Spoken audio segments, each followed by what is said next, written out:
This video is about quadratic functions and their graphs. First, we're going to look at what happens when you're given a quadratic function that comes to you in vertex form, the significance of that. And then we're going to look at what you do when you're given a quadratic function in standard form. So first, let's look at the vertex form, which is over on the left. This is vertex form. This is called vertex form because you can see the vertex of the parabola in this equation. The vertex occurs, there's my V, occurs at the point HK.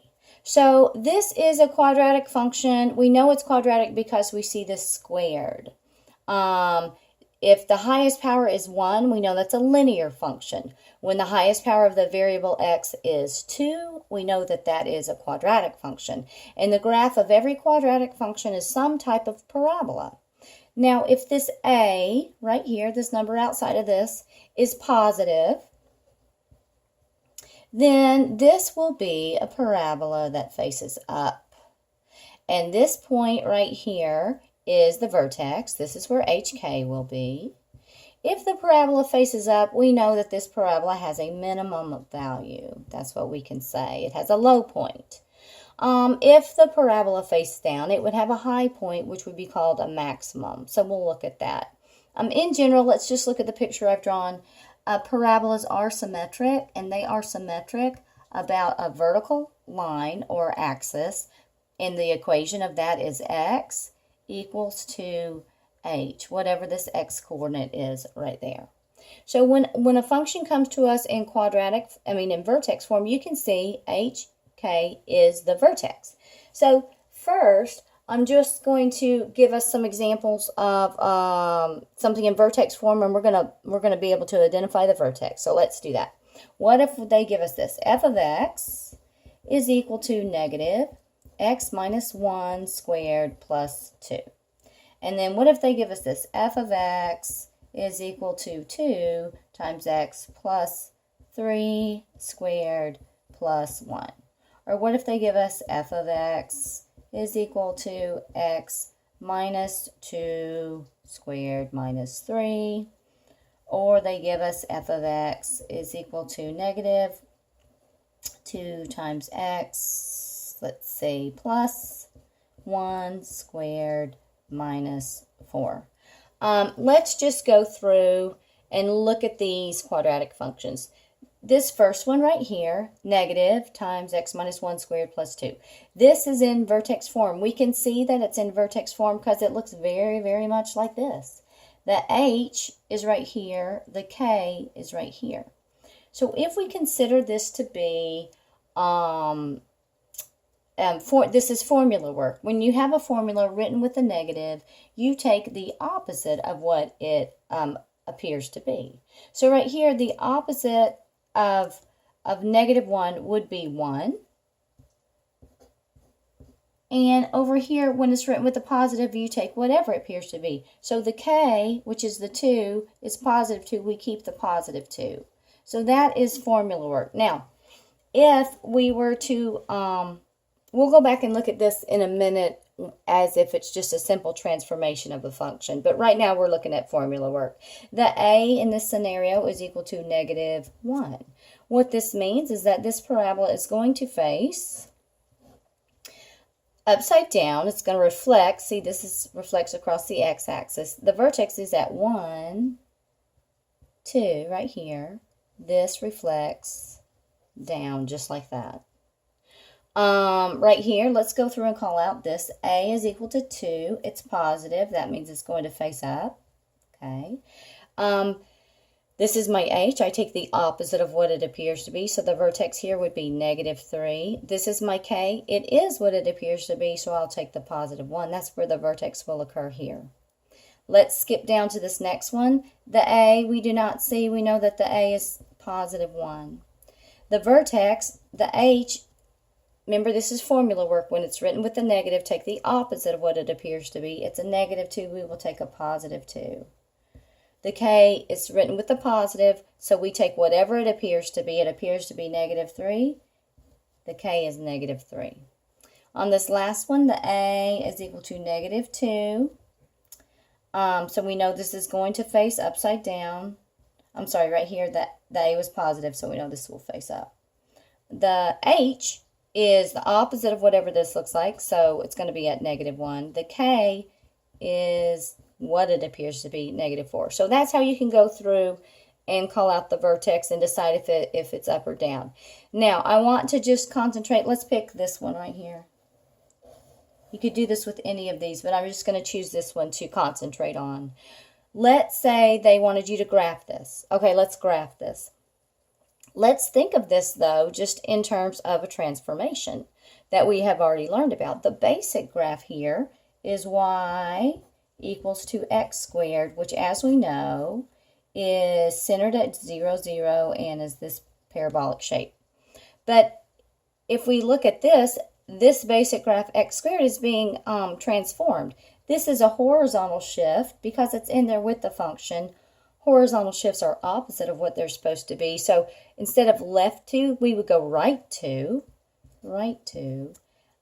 This -3 is a vertical shift. It is what it looks like it's going to be. -3 would be down 3. So this is our basic graph with the horizontal shift right to, a vertical shift down 3. So if we just think of it simply as a transformation, here is our y-axis, here is our x-axis, right? We would go right 2, down 1, 2, 3, and that would be our new origin, and it's facing up because A is positive, and so it's going to look kind of like this. Okay, that we graphed solely off of transformations. However, now we know another way to do it. We can also graph it off of vertex form. We can see the vertex right there and shift it. So this vertex occurred at 2, -3. Now this particular graph has a minimum value. And so it has a minimum value. When they ask the minimum value, they're asking what is the y. So it has a minimum of -3. And if they were to ask you where does the minimum occur, it occurs at x is 2.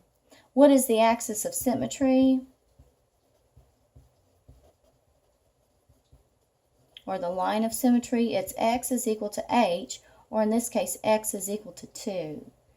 This parabola is symmetric about this line right there.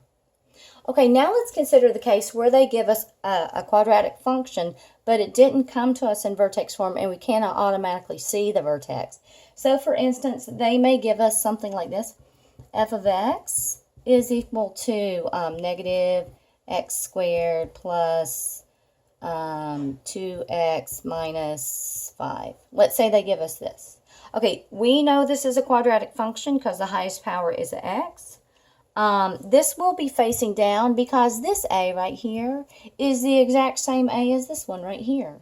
So if it's positive, it will be facing up. If it's negative, it will be facing down. So we know that A is -1. This tells us that it's going to be facing down and that this will have a maximum value. We know that B in this case is 2 and that C is -5. All right. If you memorize this one thing, you can figure out where the vertex is and you can graph anything. I like you to memorize this, that H is equal to -B over 2A. And this A and this B are this A and this B that we get from this equation, from this formula. This H is this H. It's the H for the vertex. It's the X coordinate for that. So we can calculate that. So let's do that. For this function, H is equal to -B over 2A, or -2 over 2 times A, which is a -1.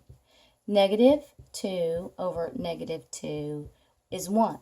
H is equal to 1. So what we have found is the first half of the coordinates for the vertex. We found the X coordinate. Now we need to come up with K, the Y coordinate.